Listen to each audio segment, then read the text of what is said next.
Hello and welcome to Cronkite Rundown. I'm Amanda Mason. And I'm Taniyah Williamson. Thank you for joining us. Tempe police confirmed that a self-driving Uber struck and killed a pedestrian Sunday night. Police say the vehicle was in autonomous mode with an operator behind the wheel. It was driving in Phoenix around 10:30 p.m. when it hit a woman walking on the crosswalk. Police say she died from injuries at a local hospital. Her name has not been released at this time. Police say that Uber is cooperating with the investigation. Police are still investigating the motives behind the Austin bombings. There were 5 explosions involving cardboard packages left in front yards and porches, resulting in 2 people killed and 5 wounded. Mark Condit, the suspect serial bomber, is dead after he set off a bomb while in his car earlier Wednesday morning. Police have now recovered a 25-minute recording that was left on his cell phone after police recovered his body. Austin Police Chief described the recording as a confession. The suspect describes the 6 bombs that he constructed with a level of specificity that he identified the differences among those 6 bombs. Police have not ruled out the possibility of the bombings being a hate crime. 39-year-old Anthony House and 17-year-old Draylon Mason were killed by the first 2 blasts. The 3rd blast injured a 75-year-old woman. The 4th blast was triggered by a tripwire, injuring 2, and the 5th explosion happened on Tuesday at the FedEx sorting facility near San Antonio. The police say that the packages were not delivered by the U.S. Postal Service, UPS, or FedEx. Police are still investigating on Condit if he acted alone. Tuesday, a 17-year-old male shot 2 other students at Great Mills High School in Maryland. The incident began in the school hallway at 7:55 a.m. just before classes started. Police say Austin Wyatt Rollins, armed with a handgun, shot a female and male student. The sheriff said the shooter had a prior relationship with a female student. The school resource officer, Blaine Gaskell, responded to the scene less than a minute and exchanged fire with the student. Rollins was later pronounced dead. A 16-year-old female student is in critical condition and a 14-year-old male student is in stable condition. Officer Gaskell was unharmed. The school reportedly held drills for this type of situation. The Great Mills High School has more than 1,500 students. This is the 17th school shooting this year. The Florida high school where a gunman killed 17 students last month is now enforcing students to carry only clear backpacks. On Tuesday, 1 student was accused of posting threatening messages on Snapchat, and 2 were accused of bringing knives to school. This happened all in just 1 week. Now, the superintendent of the school district said that students without a clear backpack would be provided one at no cost after spring break. YouTube is banning certain content involving guns. Reporter Ashley Mackey shares how these gun bloggers are finding a new route to publish their content. A recent BBC report states that pro-gun bloggers are posting their material on Pornhub.com.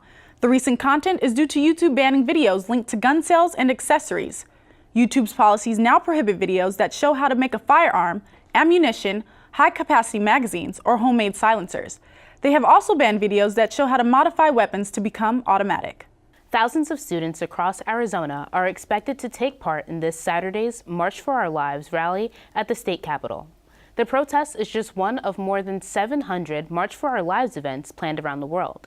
Students say they are calling more than $360 million to be put towards having counselors at every school in Arizona. Governor Doug Ducey recently proposed a plan that would put more police officers and counselors in Arizona schools. The Phoenix March for Our Lives rally will be held at the state capitol on March 24th, beginning at 10 a.m. A popular social networking site is under investigation. Reporter Pat Poblete learned how your data may be at risk. Thanks, Amanda. Facebook is under scrutiny about how they protect your information after a British data firm, Cambridge Analytica, bragged to undercover reporters about the role it played in the 2016 American presidential election. The firm was allegedly hired by President Trump's campaign, and according to CEO Christopher Nix, we did all the research, all the data, all the analytics, all the targeting. We ran all of the digital campaign, the television campaign, and our data informed all of the strategy. The New York Times and The Guardian reported last weekend that the firm illegally collected Facebook data from 50 million Americans. Cambridge Analytica have denied the charges, and Nix has been suspended pending an investigation. Here in the States, there's growing calls for Facebook CEO Mark Zuckerberg to testify before Congress about the scandal. There's a new medical breakthrough happening right here in Phoenix. It's called the CAR-T cellular therapy. Phoenix Children's Hospital is the only hospital in the entire state that's approved to perform this procedure. It is currently used to treat those who have relapsed or refractory acute lymphoblastic leukemia. It offers treatment from people from babies to mid-20s that the chemotherapy after a couple attempts have failed. Adams with the Phoenix Children's Hospital hopes this therapy will replace chemotherapy and is planning to move this treatment to other Valley hospitals to treat adult patients with leukemia and lymphoma. Celine Dion announced that she canceled her upcoming April and May shows in Vegas. Dion has a middle ear condition that is affecting her hearing. CNN reported that she is scheduled to undergo a minimally invasive surgery to fix the problem. The statement also said that she has been dealing with this issue for 12 to 18 months. Dion is set to return to stage at the Coliseum at Caesars Palace on May 22nd. There is a new street drug on the market. Reporter Lindsey Clinkingbeard has details on this strange yet dangerous ingredient. There's a new street drug that has drug users acting like zombies and not able to talk. This new street drug is called KD and also known as KD, and it is laced with bug spray. According to Indianapolis fire crew, they found a guy crawling in the grass and struggling to breathe. The captain major says, "We find them with their clothes off and they are eating grass and trying to eat dirt." This drug is so dangerous because the effects are so quick that people will pass out with the drug still in their hands. Captain Major said his team will have nearly a dozen KD overdoses in a single day. Indianapolis firefighters say people are spraying Raid, bug spray, and roach spray on synthetic marijuana to get high. Reports have shown that the bug spray gives a similar rush like methamphetamine. Cutting drugs with bug spray have also been seen in Tennessee and Mississippi. Former Sex and the City star Cynthia Nixon has announced her campaign bid for New York governor. The 51-year-old actress tweeted a video on Monday showcasing her goals and that "our leaders are letting us down." Nixon is going against Governor Andrew Cuomo for the Democratic primary. If elected, she would not only be the first female governor in New York's history, but the first openly gay one as well.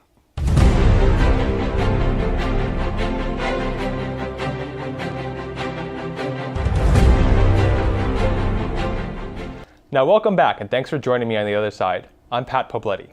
The United States Department of Justice filed a lawsuit against the state of California in the U.S. District Court in Sacramento, alleging California put policy into place which violated federal immigration law. Now boiled down, the Justice Department sued California for being a sanctuary jurisdiction, which means they limit cooperation with federal immigration authorities. As seen on this map from the New York Times, there are 5 states and up to 663 counties nationwide with legislation that limits interactions with federal immigration authorities to varying degrees. Here's how Attorney General Jeff Sessions, the head of the Justice Department, described sanctuary city laws in a briefing with President Trump on Tuesday. They're radical, really, at their fundamental basis. It's a radical policy that they're executing. At bottom, these policies of these sanctuary jurisdictions call for open borders. It is an affront to the fundamental federal immigration law in America. Now there's a level of nuance at the core of that political rhetoric. The easiest way to understand it is by looking at it from the point of view of the police officer. Let's say a local police officer arrests an unauthorized immigrant. Part of the booking process is that person has to be fingerprinted, and those prints are sent to the FBI database and by extension ICE, Immigration and Customs Enforcement. It's mandated by law. It has to be done whether a jurisdiction has sanctuary laws or not. ICE is alerted if a set of prints match a database of unknown immigrants, but here's where things start to get complicated. Federal immigration authorities like ICE can't make local law enforcement do anything about the case. They can only request it through what's known as a detainer. This is because the 10th Amendment prohibits state governments from having to enforce federal law, and several federal courts have ruled that detainers fall under that category. Now you may be asking yourself, why wouldn't they want federal immigration agencies' help when dealing with these criminals? They are, after all, criminals who to some degree or another broke the law. For the answer to that, we can again look to police. The Major Cities Chiefs Association, a professional organization of police executives from the largest cities in the United States, strongly opposed President Trump's executive order cutting funds to sanctuary jurisdictions earlier this month. They said in a statement that cities that aim to build trusting and supportive relations with immigrant communities should not be punished because this is essential to reducing crime and helping victims. Consider this. Former Los Angeles Police Chief Charlie Beck once said he needed the cooperation of immigrant communities, whether documented or not. He needed these communities to work with their local police officers to reduce crime, to be witnesses in criminal investigations if called upon. Those needs are built on a fragile trust, which can be broken if immigrant communities see local authorities helping to deport their family, loved ones, and friends. All this brings us back to sanctuary jurisdictions. Some local governments and law enforcement will argue that the protections they offer are crucial to fighting crime. Others will not harbor criminals or violate federal law. Different communities have different needs. California wants to be allowed to determine what works best for themselves. It will fall to a district court judge to decide if that's legal. Thank you for joining me here on The Other Side. I'm Pat Poblete. Home and away on Cronkite Rundown Sports. Hello everybody, and welcome back to Home and Away. I'm Arturo, joined alongside special guest Nate Gabler. Thanks for joining us. Thanks for having me, Art. Oh, anytime. And we had to have you this time because last time we talked, you made some great predictions that became true in free agency. So now that it's tournament time, we need your expertise again to talk about not just what happened, but what's to come. So first, we're going to start with away this time because we're going to get to our home teams in a minute. We know what happened with them. But away from that, we just want to talk about the tournament as a whole. Now, give us your take on what the history that happened, what transpired the first weekend leading into the Sweet 16, and how you think that just plays out going forward. Yeah, it's been a really fun tournament, Art. Yeah. I think you really have to look towards the South. That's where most of the mayhem's been. Obviously, you have Virginia. It's going to be one of those games that you remember where you were when it happened. You have these guys that ran through the best conference in basketball. Then they lose to the University of Maryland, Baltimore County.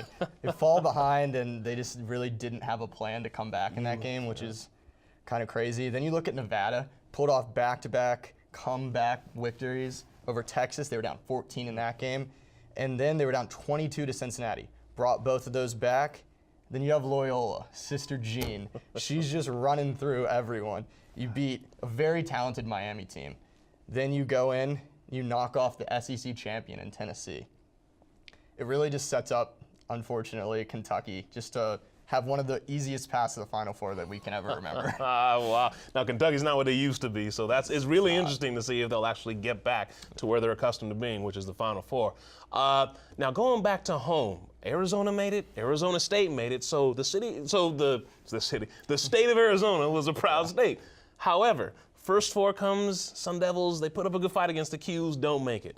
Arizona, you talk about one of the possible stories of the tournament. Before what happened to Virginia, look what happened to the Wildcats. Give us some just like what's going on and with these two teams, what happened and where they go from here. I mean, Arizona, was a proud state. It's crazy. Every year in the tournament, you have these college kids that just struggle to make entry passes. I think that was the story of the Arizona game. Mm-hmm. They just couldn't get the ball to Ayton. He didn't take enough shots, only scored 14 points. You're talking about a guy that's probably the most talented player in the country, likely #1 pick in the draft. Might get drafted first. Buffalo shoots 15 of 30 from 3, and they just run Sean Miller out of town. Like, really, literally, it might have been the last game that we see Sean Miller on the Arizona sideline. Wow. With Arizona State, you have to remember they were the last undefeated team in the country. That's right. Then they lose 5 of their last 6 games, limp into the tournament, and it looked like they didn't know Syracuse was going to play a zone, which is insane. That's what they do. They just tried to shoot over the top of the zone. Yeah. They didn't hit their shots. And a team that averaged, I think it was 82 points a game over the season, put up 56, which isn't going to do it. Wow, that won't get it done. At least that's not how the Sun Devils got it done this year. So, yeah. And so given the tournament moving forward now, because the Sweet 16 is underway as we speak, and again, today I believe Loyola Chicago, Sister Jean, Nevada Wolfpack, those two stories you talked about, that's going on first. And then going on through the rest of this tournament leading into the Final Four. Give us what you think is going to happen, what might transpire, and just what you think the NCAA tournament will be about moving forward. I think the one thing that people are overlooking is Duke right now. Not overlooking, but they are just on a different planet. They won their first 2 games by 25. That's right. 22. Now, tomorrow they'll play a Syracuse team that they beat by 16 earlier this season. People talk about Marvin Bagley a lot, obviously, but what people forget is Wendell Carter, his front court mate. Another 5-star recruit, another guy that's probably going to be a lottery pick. I don't know if anyone has just an answer for those 2 big men right now. Then you look at the other side of the bracket, and I look at the West. I think there's 3 teams in the West that I think are better than everyone in the South. Ooh. You have Texas A&M. They're on fire. They beat the defending champs in UNC. They're going to play against a Michigan team that hasn't lost since February 6th. That's right. Yep. And then above them, you got Gonzaga, who I think is better than either of those two teams. Oh, wow. So, I mean, my championship prediction right now would be Mark Few and Gonzaga break through, make the Final Four, make the championship game, and they lose to Mike Krzyzewski. Oh, I was going to say, you had them going back to the championship, which UNC will not do this year. But, of course, yeah, Duke Gonzaga, that would be a great championship game on April 2nd. Exciting. Look for that going on in San Antonio, which is where the championship will be. As far as we're concerned here at Home and Away, thank you very much for joining us. You get well soon, man. Thanks, man. And again, that's it for Home and Away here on Cronkite Rundown Sports. We'll see you next time, and until then, take care. That's it for this Cronkite Rundown update. Find us online at cronkiterundown.com. And for Arizona news updates, follow us on Facebook, Twitter, and Instagram at Cronkite Rundown. Thank you for joining us.